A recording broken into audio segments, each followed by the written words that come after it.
조금 안정됐다 싶긴 하지만 여전히 높은 휘발유 가격에 힘드실 텐데요. 러시아발 에너지 관련 소식 전해드리겠습니다. 아침엔 월드 오늘은 이주찬 기자 만나보겠습니다. 네, 안녕하세요.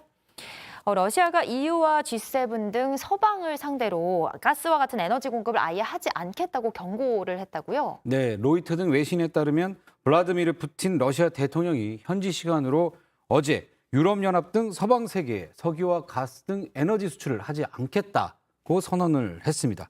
푸틴 대통령의 말 직접 들어보시죠. так сказать. А ограничение цены на газ и нефть сильно по нам Вы ударит? понимаете, это глупость очередная. Очередное нерыночное, не имеющее никаких перспектив решения. Вот все административные ограничения в области мировой торговли ведут только к диспропорциям и повышению цен. 바보 같은 짓이다. 이 대통령이 다른 나라를 향해서 이런 표현을 쓰는 게 좀 드문 일인데 이런 표현까지 사용을 했네요. 예, 그렇습니다. 아주 이례적인 표현이죠. 앞서 유럽연합 EU가 러시아에서 공급되는 가스와 원유 등 에너지 가격에 상한제를 도입하겠다고 나섰고 평소보다 이익을 낸 기업에 대해서는 초과 이익까지 환수하겠다고 밝혔습니다.